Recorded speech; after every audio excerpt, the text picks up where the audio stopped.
Hey everybody, this is Tracy here with another edition of A View from Tracy's Point. Your girl had to take her some time off, okay? So I am very behind here. But in this video, we are going to talk about Tim Norman of Sweetie Pie's fame. You guys know that he is being held on federal charges of conspiring to have his nephew Andre, who was also on the show Welcome to Sweetie Pies, having him killed. And so several things have come about since I last talked about this about a month ago. Most important is that the alleged shooter in this conspiracy, this murder for hire plot, has entered a plea with the government, and he is pleading guilty. So it looks like Tim Norman is up the creek without a paddle. And you guys know that and I really didn't, let me backtrack. I don't understand why he took the plea deal, because the government had already ruled that they would not impose the death penalty in this case. And so he is going to get life in prison. So I'm not sure. I mean, he's pleading guilty to the conspiracy, the murder for hire. So that means that he's saying that Tim hired him, right? But we're going to get into those documents. But before we do, let me get you guys caught up on a couple of things since the last time I did a video on this case. And so one thing that happened, and I may have talked about this in my last video, I couldn't remember how far back I had gone, but in case I didn't mention this in my last video, Tim has fired his attorneys yet again. Okay, so this was a defendant's request for extension of time to file objections to report and recommendation of United States Magistrate Judge. So let's see with this document, because I believe he fired the attorneys. Anyway, let me go ahead and read this. It says, "Come now, defendant James Timothy Norman, by and through legal counsel of record, Ethan B. Corleia and Joseph M. Hogan, and hereby request an extension time within which to file appropriate objections to the report and recommendation of United States Magistrate Judge filed in the above cause on April 15, 2022. Defendant's request is made pursuant to Rule 59 of the Federal Rules of Criminal Procedure. In support of defendant's request for additional time to file appropriate objections, defendant states the following. 1.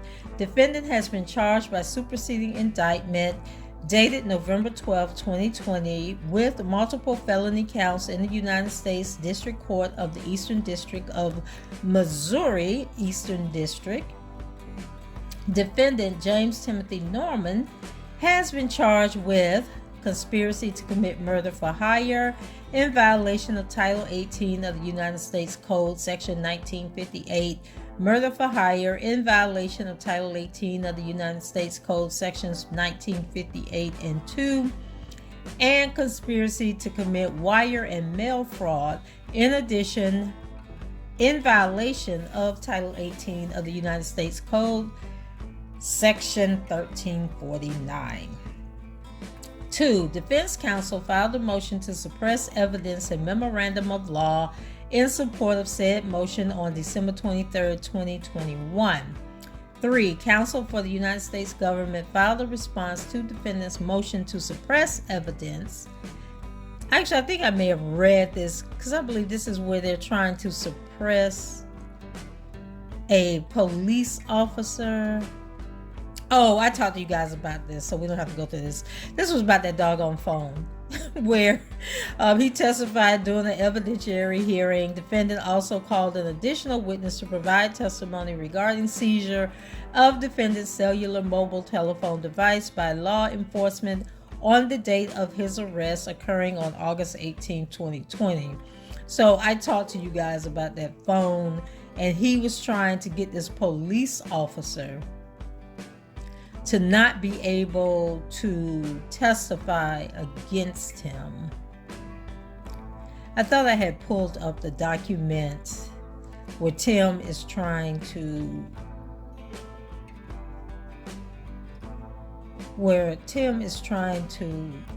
fire these lawyers. Okay, so I already talked to you guys about this document. Let me go to the next document. Okay, so here's an order from the judge. It says, it is hereby ordered that this matter is scheduled for a jury trial. Okay, so this was the order where they finally set a court date for this case. So Tim will go on trial on September 6, 2022 at 9:00 a.m., you guys. And then it was further ordered that the court will hold a final pretrial conference on Thursday, September 1st, 2022 at 1:30 p.m. in courtroom 12 North. Okay, then this next document was another order. It says, this matter before the court on this date for a status conference. Defendant was present and presented by his attorneys, Ethan Kalia, Joseph Hogan, and Gloria Rodriguez. The government was represented by Assistant United States Attorneys Angie Danis and Gwen Carroll. At the hearing, the court took up numerous issues, including 2 pro se filings the court received from defendant. Docket number 203, wherein he requested removal. Okay, so he requested removal of counsel Ethan Kalia and Joseph Hogan from his case. And docket number 204 regarding discovery issues. At the hearing, defense counsel presented a substitution of attorney document to the court, which the court will have docketed. Thereafter, the court took up the issue of a trial setting and requested the parties discuss forthwith a trial setting to take place as soon as possible and present same to court. Further order will issue setting this case for trial, and we know that they set the case for trial on September 6th. And then that was signed by someone named John Ross, United States District Court. So he must have a different judge now. And then I'm wondering if he is Gloria Rodriguez. Now, you guys know Gloria Rodriguez is a Chicago-based attorney who represented those 2 Nigerian brothers in the Jussie Smollett case. So I'm wondering, is she taking over this case by herself? That's interesting. Okay, so here is another docket. You know, things are heating up, so there are more documents are being filed. So this one says, order setting forth trial procedures in criminal cases. And so basically they're talking about the case is going to start on September 6, 2022. It is further ordered that any request for continuance of the trial of this matter shall be made in writing and filed with the clerk of court at informal matters with all parties present. That makes sense. At the time of the request for continuance, defendant shall present to the court a fully executed waiver of speedy trial. It is further ordered the counsel for the government and defendants are directed to comply with each of the following procedures and requirements.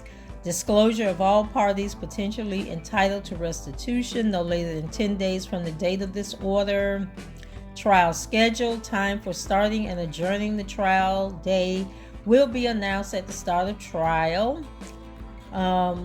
Basically, they're going over the formalities. The court will be available to resolve preliminary matters 15 minutes prior to the scheduled part of the trial day, or during the lunch break, or at the conclusion of the trial day. Trial time and jury will not, however, be lost.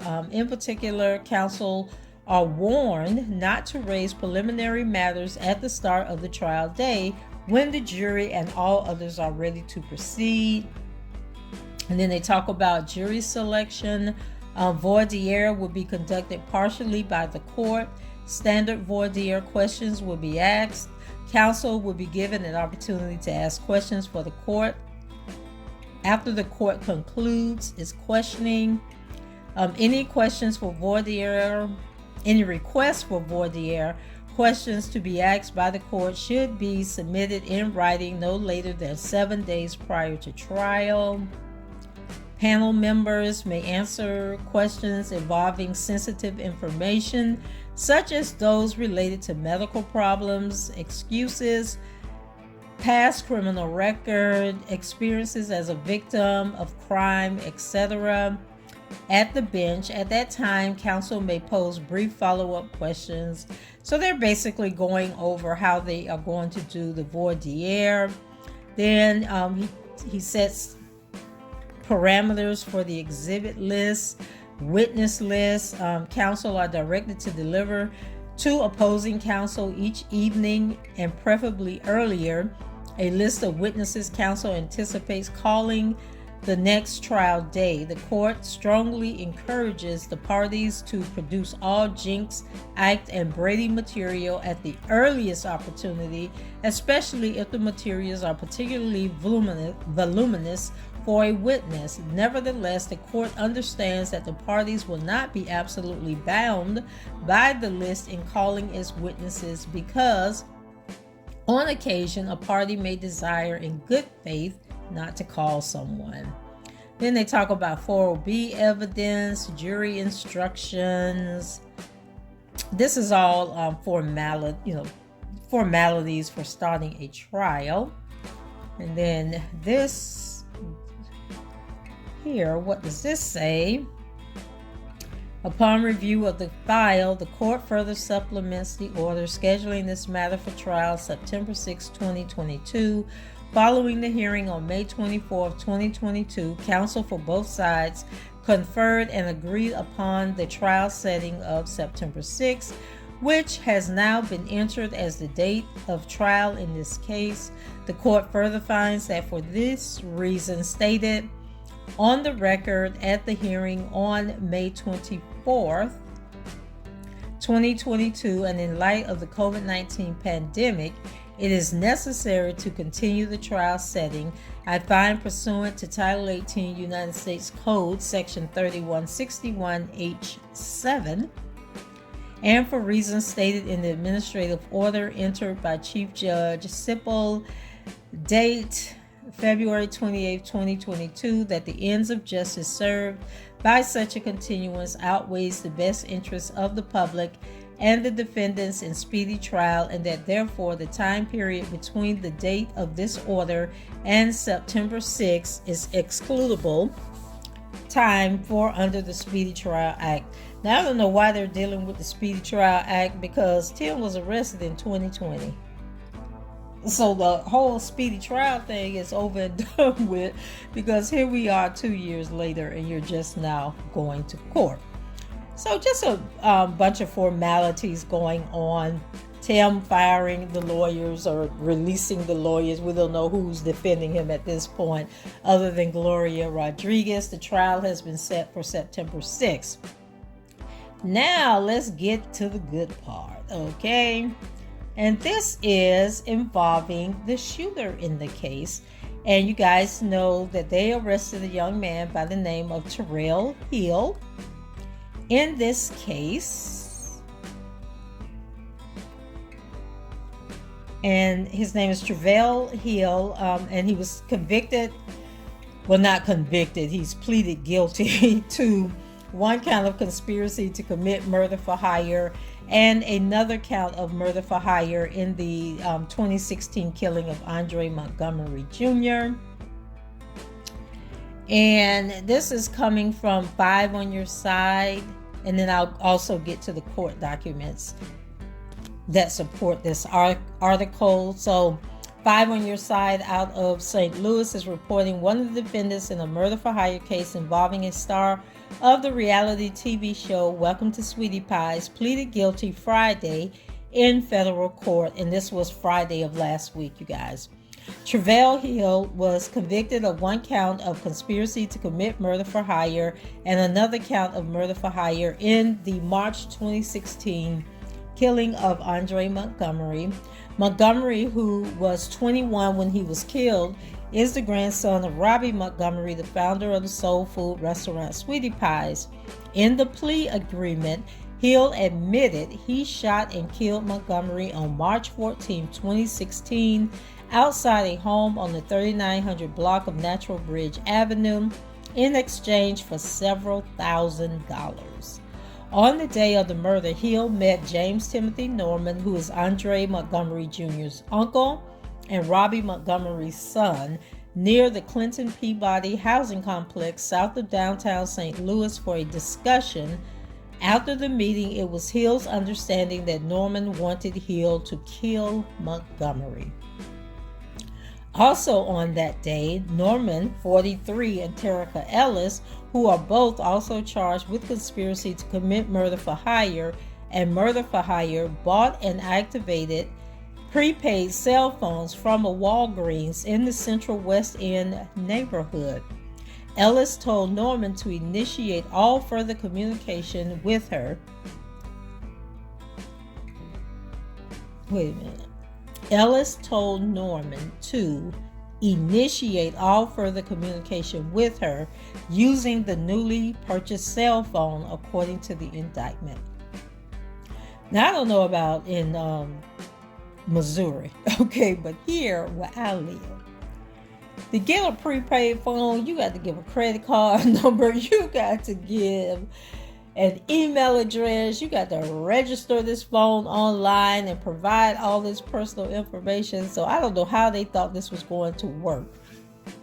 But anyway, during the meeting near the housing complex where Hill lived, Norman told Hill that Ellis would call him later that day with Montgomery's location.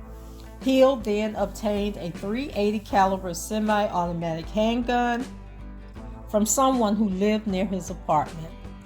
He chose that type of gun because it was small and could be easily concealed inside his sweatshirt.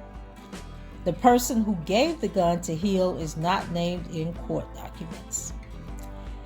At about 7:07 p.m., Montgomery texted his location, 3964 Natural Bridge, to Ellis, who then relayed the address to Hill and Norman. Additionally, so at about 7:07 p.m., Andre texted his location to Terica, who then relayed the address to Tim and Travell. Additionally, Ellis attempted to call or sent text messages to Hill at least 5 times, according to court documents. Ellis, who's 33 and an exotic dancer from Memphis who is in a relationship with Tim, told Travell that she would lure Andre outside the house in the city's Greaterville neighborhood so Hill could shoot him. Like, these are some cold-blooded murderers, like no regard for life, just acting like this is stuff that they do every day of the week. So at about 8 p.m., Travell arrived at the home and Andre came outside a short time later, an account supported by witnesses. Initially, Travell wasn't sure if the man who came outside the home was Andre. In order to confirm his identity, Hill asked Andre if he had any marijuana. At that point, Andre walked toward a vehicle and talked with someone inside whom Hill assumed was Terica. Shortly after 8 p.m., as Andre was walking back toward the home, Travell called out to him. Andre walked toward Hill, who then shot him multiple times. Minutes after the murder, Terica called him and began driving home to Memphis. Tim, who had flown to St. Louis from Los Angeles earlier in the day, returned to California in the early morning hours of March 15, 2016.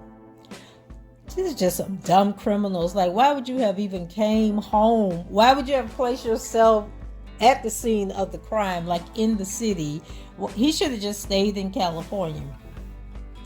Anyway, so on March 16, 2016, Tim told Trevel to meet with someone known to both Trevel and Tim near the intersection of Chowto Avenue and Dillon Court, which is close to Trevel's apartment in the housing complex. The person gave Trevel a bag containing $5,000 and told him to keep your mouth quiet. Prosecutors said Hill, who was Trevel, discussed Andre's murder and subsequent payment in recorded calls with his brother, who was in jail. Now, he was just a stupid criminal. Did he not know that all phone calls are recorded in jail? Like, when people in jail, they record the phone calls? Why would he call his brother and basically tell that he did this? Oh, Jesus, dumb criminals. So prosecutors said that Trevel discussed Montgomery's murder and subsequent payment in recorded calls with his brother, who was in jail. Also, in the days following Andre's murder, Terica deposited more than $9,000 in cash, part of $10,000 Tim allegedly paid her, into multiple bank accounts in Memphis. Never deposit money that you have earned committing a crime into a bank account, because it is traceable. A fourth person, Wael Rabi Yagnan, Tim's insurance agent, is charged with mail and wire fraud and several counts of aggravated identity theft. Prosecutors said that Yagnan, 44, helped Tim submit 5 separate applications for life insurance policies on Andre, all of which contained falsified information. After Andre's death, Tim, who is also charged with wire and mail fraud, tried to collect a $450,000 policy that was ultimately issued, a base policy of $200,000, as well as $200,000 in accidental death rider that would pay out in the event that Andre died of something other than natural causes, and a $50,000 rider that would pay out if Andre died within 10 years of the policy's issuance in 2014. So Tim had the policies for 2 years. So he had been plotting and planning this for 2 years. Believe it. So both counts to which Trevel pleaded guilty carry a mandatory sentence of life in prison. According to the plea agreement, he is scheduled to be sentenced on September 20th. A jury trial. Okay, so I misread that, because I was like, why would he plead guilty if he's still getting life in prison? So he probably won't get life in prison for turning on Tim. But he'll probably get about 20 years in prison, I'm thinking. And, I guess he'll be out when he's in his 50s if he lived that long. I don't know how snitches do in federal prison, but anyway, he'll get sentenced after Tim's trial, and look like they're only expecting the trial to last about a week or two, because the trial is supposed to start on September 6th, and he's going to be sentenced on the 20th, so that's just 2 weeks, right? So it says prosecutors will not seek the death penalty for Tim or the Terica girl. And the message left Friday afternoon with the Trevel Hills attorney, Peter Cohen, was not immediately returned. So yeah, look like things are about to get real speedy. It's going to speed up really fast in this case. And so let me go back up here to because what else is there if he's already admitted that he did this? So what else is there to really talk about? Okay, so I'm going to read the actual plea agreement to you guys. If I can get this to open up.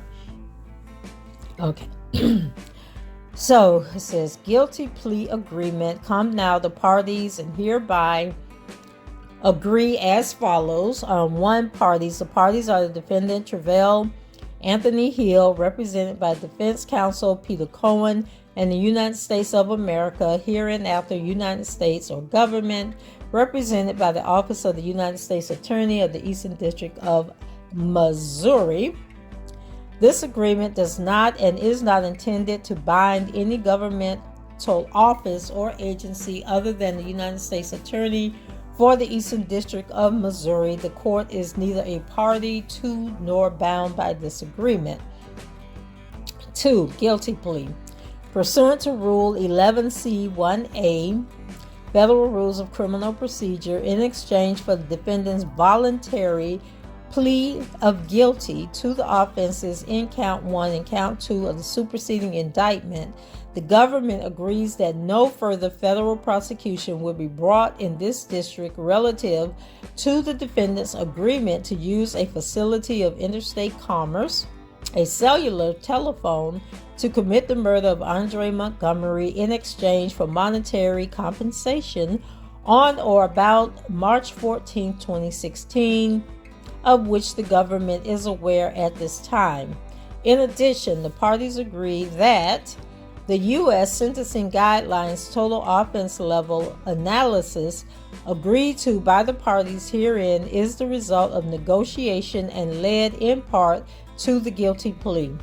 The parties further agree that either party may request a sentence above or below the U.S. Sentencing Guideline range combination of total offense level and criminal history category, ultimately determining the court pursuant to any chapter of the guidelines and Title 18 United States Code, Section 3553A. The parties further agree that notice of any such request will be given no later than 10 days prior to sentencing, and that said notice shall specify the legal and factual basis of the request. And I believe that Travell Hill has a criminal record, if I'm remembering correctly from a previous video I did after he was arrested. So 3, the elements. Count 1. As to the offense in Count 1, the defendant admits to knowingly violating Title 18, Section 1958, and admits there is a factual basis for the plea, and further fully understands that the elements of the crime are: A. Beginning at a time unknown but up to and including March 14, 2016, and through the date of the superseding information in the city of St. Louis and elsewhere, wherein the Eastern District of Missouri, the defendant Travell Anthony Hill, and others reached an agreement to commit the crime of use of a facility of interstate commerce, to wit, a cellular telephone, with the intent that a murder be committed in violation of the laws of the state of Missouri, in exchange for or as consideration for anything of pecuniary value. B. That the defendant voluntarily and intentionally joined in the agreement either at the time it was first reached or at some time later while it was still in effect. And C. At the time the defendant joined the agreement, the defendant knew the purpose of the agreement. And D.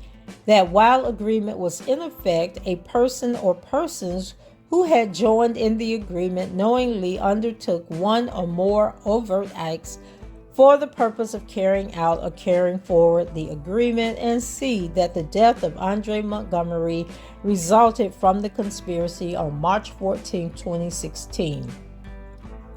Count 2. As to the offense in Count 2, the defendant admits to knowingly violating Title 18 United States Code Section 1958 and admits there is a factual basis for the plea, and further fully understands that the elements of the crime are: A. On or about March 14, 2016, the defendant Travell Anthony Hill used a cellular phone, a facility of interstate commerce, and B, that the cellular telephone was used with the intent that a murder be committed in violation of the laws of any state, and C, that anything in pecuniary value was received or promised to be paid as consideration for the murder, and D, that the death of Andre Montgomery resulted.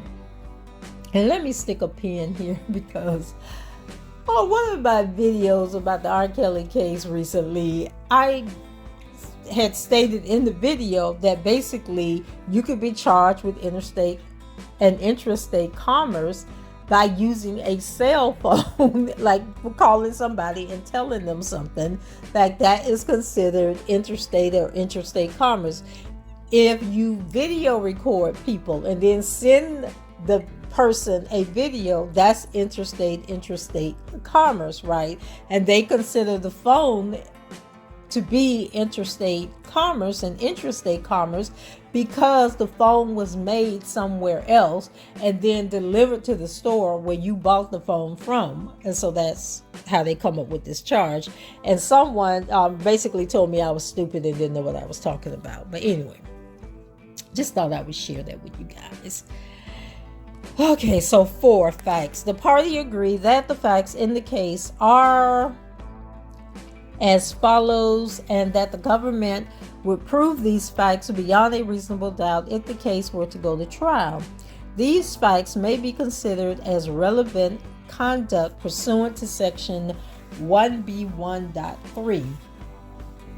And so basically what I've already read to you guys, that on March 14, 2016 at approximately 8:02 p.m., Andre Montgomery, hereinafter referred to as Montgomery, was killed by gunfire at 3964 Natural Bridge Avenue, which is located in the city of St. Louis within the Eastern District of Missouri. Montgomery's cellular telephone was located in close proximity to his body and was forensically examined following his murder. Witnesses at the scene of the homicide indicated that Montgomery went outside to meet someone after receiving a telephone call and was shot and killed shortly after. Several days prior to March 14, 2016, defendant Travell Hill had met with an unidentified mutual acquaintance of Hill and co-defendant James Timothy Norman, who was Montgomery's uncle. At that meeting, the mutual acquaintance informed Hill that Norman wanted Montgomery dead and that Montgomery was staying at a hotel in St. Louis County. On March 14, 2016, Hill met with Norman at Norman's request, south of downtown St. Louis, Missouri, near the Peabody housing complex within the Eastern District of Missouri, which was where Hill was living at the time. Norman met with Hill for the purpose of having a discussion. Following that discussion, it was Hill's understanding that Norman wanted Hill to kill Montgomery, Norman's nephew. Norman advised Hill that a female, whom Hill now knows to be co-defendant Terica Ellis, would be contacting him on his cellular phone, the number of which was 314-665-5999, to advise Hill where Montgomery could be located for the purpose of committing the murder. After meeting with Norman on March 14, 2016, Hill obtained a .380 caliber semi-automatic firearm from someone nearby his residence. Hill chose this type of firearm because, among other things, it was small and could be easily concealed inside his sweatshirt. Later in the day, on March 14, 2016, Hill received a call on his cellular telephone from Terica Ellis. Ellis advised Hill of the address where Montgomery would be located and advised Hill that she was going to lure Montgomery out of the house, which would allow Hill to commit the murder. After utilizing his cellular telephone To learn the address of Montgomery's location from Terica Ellis, Hill traveled to the location, which was near the intersection of Natural Bridge and Warm Avenue. Hill arrived there armed with the .380 caliber handgun. Hill observed Montgomery emerge from the residence at 3964 Natural Bridge, but Hill was unsure if it was actually Montgomery initially. In order to get closer to him to confirm his identity, Hill asked Montgomery if he had any marijuana. At that time, Hill confirmed that it was, in fact, Montgomery in front of the residence at 3964 Natural Bridge. Hill watched as Montgomery approached a vehicle and spoke with at least one occupant in the vehicle, whom Hill assumed to be Ellis, but Hill was unable to see inside the vehicle at the time. Hill then watched as Montgomery turned to walk back toward the residence at 3964 Natural Bridge. Hill then said something to stop Montgomery. Hill walked closer to him, then discharged his firearm multiple times, striking Montgomery. Hill then fled the scene, disposing of both his cellular telephone and the firearm. Montgomery ultimately died inside of the residence as a result of the gunshot wounds. On March 16, 2016, Norman contacted Hill and advised Hill to meet with a separate individual who was known to both Hill and Norman. The same day, Hill met with the individual near the intersection of Chateau and Dillon in the city of St. Louis. During the brief meeting, the individual handed Hill a bag containing approximately $5,000 in United States currency, at which time the individual told Hill words to the effect of "keep your mouth shut." Hill accepted the payment, knowing that it was payment from Norman in exchange for Hill killing Montgomery. Okay, so where is that unknown party? Did they agree to testify in exchange for not going to jail? Tim, they about to send you up the creek, okay? So 5, statutory penalties, counts 1 and 2. The defendant fully understands that the only possible penalty authorized by law for the crimes to which he is pleading guilty is imprisonment for a term of life, a fine of not more than $250,000 or both such imprisonment and fine. The court may also impose a period of supervised release of not more than 3 years. 6, U.S. Sentencing Guidelines 2018 Manual. The defendant understands that this offense is affected by the U.S. Sentencing Guidelines, and the actual sentencing range is determined by both the total offense level and the criminal history category. The parties agree that the following are the applicable U.S. Sentencing Guideline total offense level provisions. A. Chapter 2 Offense Conduct. 1. Base offense level. The parties agree that the base offense level is 43, as found in sections 2E1.4 and is cross-referenced to 2A1.1. 2. Specific offense characteristics. The parties agree that the following specific offense characteristics apply. B. Chapter 3 Adjustments. 1. Acceptance of responsibility. The parties agree that 3 levels should be deducted pursuant to section 3E1(1)(a) and B, because the defendant has clearly demonstrated acceptance of responsibility and time notified the government of the defendant's intention to plead guilty. The parties agree that the defendant's eligibility for this deduction is based upon information presently known. If subsequent to taking of the guilty plea, the government receives new evidence or statements of conduct by the defendant which it believes are inconsistent with defendant's eligibility for the deduction, the government may present each evidence to the court and argue that the defendant should not receive all or part of the deduction pursuant to Section 3E1.1 without violating the plea agreement. 2. Other adjustments. The parties agree that the following additional adjustments apply. None. C. Other adjustments disputed. None. D. Estimated total offense level. The parties estimate that the total offense level is 40. So they're going to give him 3 points off, y'all, for admitting responsibility. So criminal history. The determination of the defendant's criminal history category shall be left to the court. Either party may challenge before and at sentencing the finding of the pre-sentence report as to the defendant's criminal history and the applicable category. The defendant's criminal history is known to the defendant and is substantially available in the pre-trial sentencing report. F. Effective parties' U.S. sentencing guidelines analysis. The parties agree that the court is not bound by the guidelines analysis agreed to herein. The parties may not have foreseen all applicable guidelines. The court may, in its discretion, apply or not apply any guideline despite the agreement herein. The parties shall not be permitted to withdraw from the plea agreement. Waiver of appeal and post-conviction rights. Once you cop a plea, you don't get to change your mind.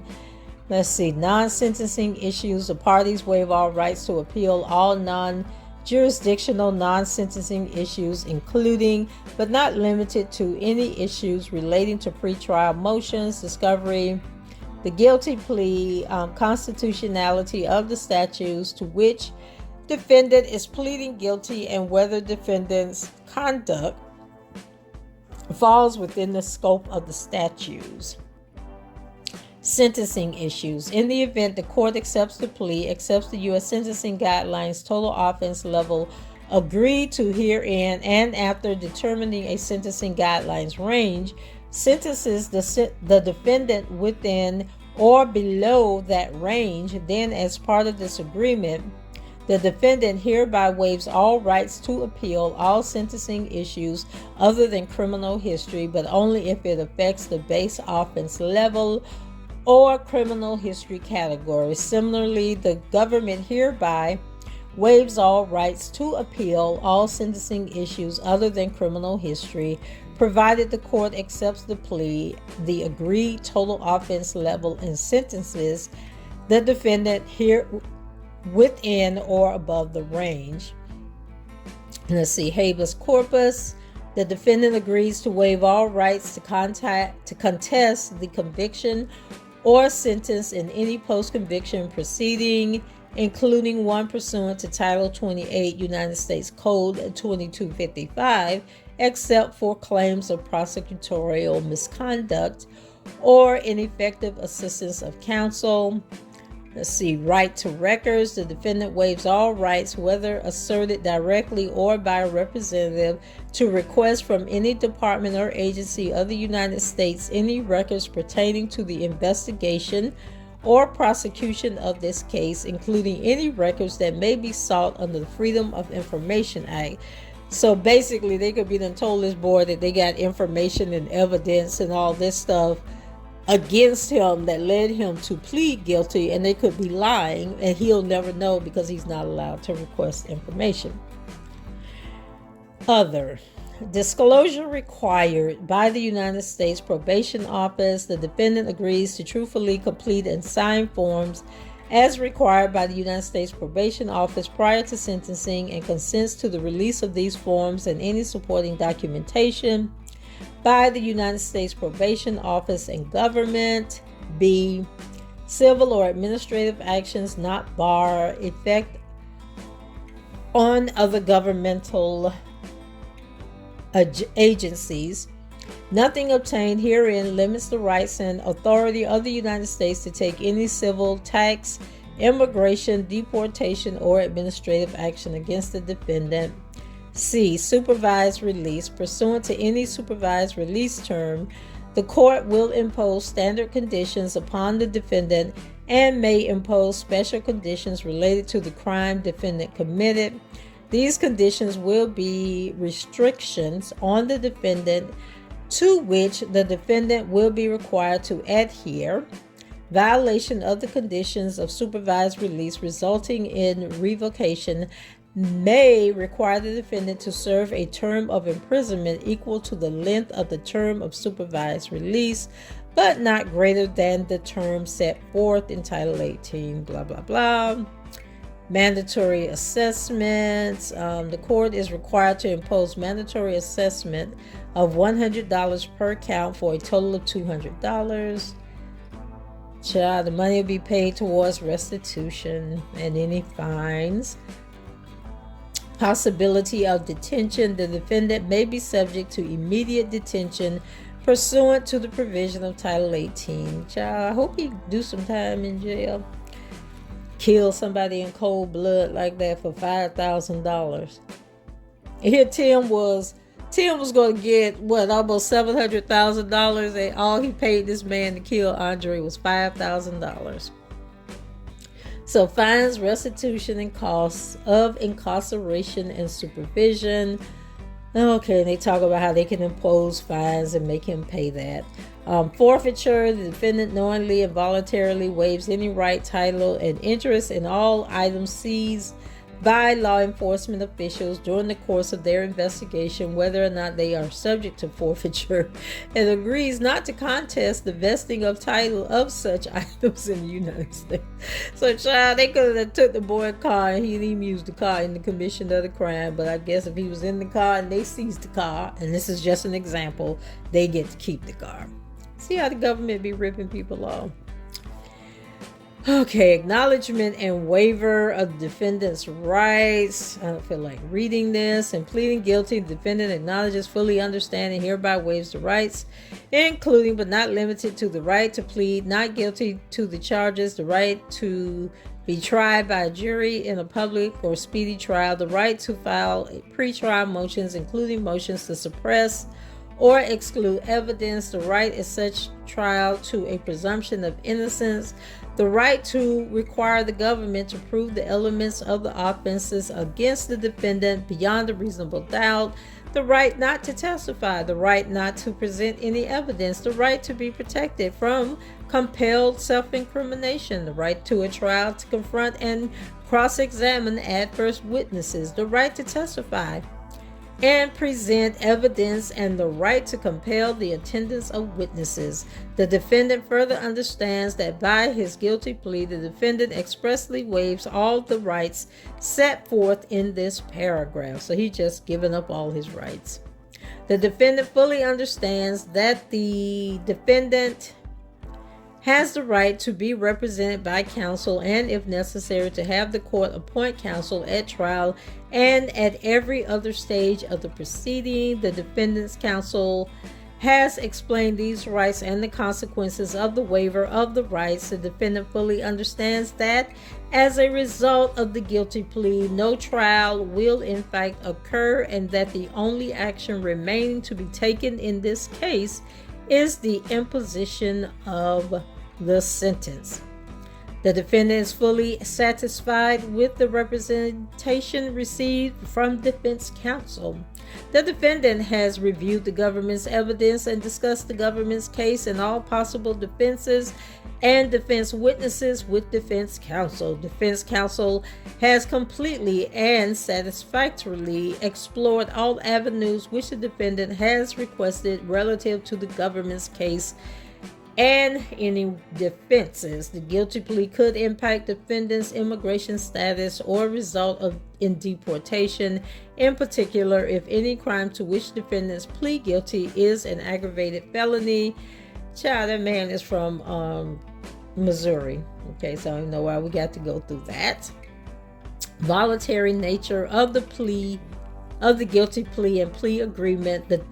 This document constitutes the entire agreement between the defendant and the government, and no other promises or inducements have been made directly or indirectly by any agent of the government, including any Department of Justice attorney, concerning any plea to be entered in this case. In addition, the defendant states that no person has directly or indirectly threatened or coerced the defendant to do or refrain from doing anything in connection with any aspect of this case, including entering a plea of guilty. The defendant acknowledges having voluntarily entered into both the plea agreement and the guilty plea. The defendant further acknowledges that this guilty plea is made of the defendant's own free will and that the defendant is in fact guilty. Consequences post-plea misconduct. After pleading guilty and before sentencing, if defendant commits any crime other than minor traffic offenses, violates any condition of release that results in revocation, violates any term of this guilty plea agreement, intentionally provides misleading, incomplete, or untruthful information to the U.S. Probation Office, or fails to appear for sentencing, the United States, at its option, may be released from its obligation under the agreement. The government may also, in its discretion, proceed with the agreement and may advance for any sentencing position supported by the facts, including but not limited to obstruction of justice and denial of acceptance of responsibility. No right to withdraw guilty plea pursuant to the Rule 11C and D Federal Rules of Criminal Procedure. The defendant understands that there would be no right to withdraw the plea entered under this agreement except where the court rejects this portion of the plea agreement, which deal with charges the government agrees to dismiss or not to bring. And Travail Hill signed off on this on May 27th. His attorney signed off on it, and the assistant United States attorney. So it is a done deal. Travail Hill will be he done told it all that Tim hired him to do this. So let's hope that Travail is in protective custody in jail and that Tim don't try to get somebody over there and kill the po' boy. But anyway, guys, that's the latest on the Tim Norman case. I don't know what Tim is going to do at this point.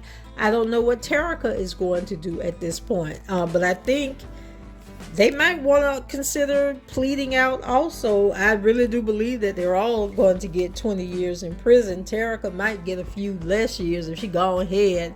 I mean, she has a whole daughter who is going to grow up without her mother because she got caught up in this stupid plot for some money. This boy here done killed Andre for $5,000, and Terica, I think, only got $9,000 of the $10,000 that Tim promised her, and Tim was gonna walk away with almost $700,000. Make it make sense, okay? So guys, that's it for me. I want to bring you this update. I know I'm late and you may have gotten the information from elsewhere, and I do apologize, but this is the latest on the Tim Norman case. The shooter in the conspiracy has taken a plea deal and admitted that Tim hired him and paid him $5,000 to shoot Andre, and we don't know why the person who took him the $5,000 is not in jail, but maybe he is a state's witness and is going to testify that he got $5,000 from Tim to give to Travail. So that's it. Go ahead, leave your comments below, rate the video, and subscribe to the channel if you haven't done so already. And until the next time, I shall talk to you guys later. Bye-bye.